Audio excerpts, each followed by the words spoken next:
একই ম্যাচ, সেই ম্যাচে প্রথম যখন মুখোমুখি হয়েছিল সেটা গোল শূন্যই শেষ হয়েছিল, 9 জনের ইস্ট বেঙ্গলকে হারাতে পারিনি। এই ম্যাচটাই কি তোমরা সেই বদলাটা নিতে চাইছো, মানে মরিয়া? বদলার ম্যাচ না, এখন এতগুলো ম্যাচ হয়ে গেছে, এখানে একটা প্রেস্টিজের ম্যাচ। এখানে দুটো দলের সমর্থকদের একটা প্রেস্টিজের ব্যাপার থাকবে, কেন এদের আমাদের দুজনের কেউ চ্যাম্পিয়ন হবে না। আর মোহনবাগান ইস্টবেঙ্গল মোহামেডান চ্যাম্পিয়ন হওয়ার জন্যে খেলে, সেখানে ম্যাচটা আমাদের জিততে হবে, জেতার জন্যে খেলতে হবে। দীপুদা কারা নেই তাও তুমি যদি একবার বলে দাও, মানে কতটা কাসিমভ নেই, কাসিমভ 3টে ম্যাচ সাসপেন্ড আছে। কাসিমভ আমাদের একজন ইম্পর্টেন্ট প্লেয়ার, না থাকাটা, তাও যারা খেলবে সবাই আশা করো।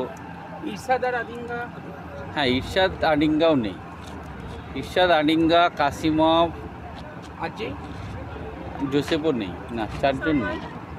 সামাদ, হ্যাঁ 5 জন নেই, অনেক প্লেয়ার নেই, তবে সামাদ অনেক দিন ধরেই ইনজুরি আছে। যেমন তোমাদের অনেক প্লেয়ার নেই, ওদেরও সেরকম বহু গুরুত্বপূর্ণ খেলোয়াড় নেই, এটা কোথাও না কোথাও একটু অ্যাডভান্টেজ। মানে হ্যাঁ এই ম্যাচটা জার্সিটা বড় ব্যাপার, সাদা কালো লাল হলুদ জার্সি, কে খেললো না ব্যাপার না, আমাদের ভালো খেলতে হবে। কেন আমাদের সমর্থকরা তাকিয়ে আছে এই ম্যাচ যদি ভালো খেলতে পারি, কেন এখন এখান থেকে তো আমরা চ্যাম্পিয়নও হতে পারবো না, সুপার সিক্সেও যেতে পারবো না। সেখানে ম্যাচটা প্রেস্টিজ, বারবার যেটা হচ্ছে প্রেস্টিজের ব্যাপার। রবি ইসরাফিলকে দেখার কোনো সুযোগ আছে কালকে?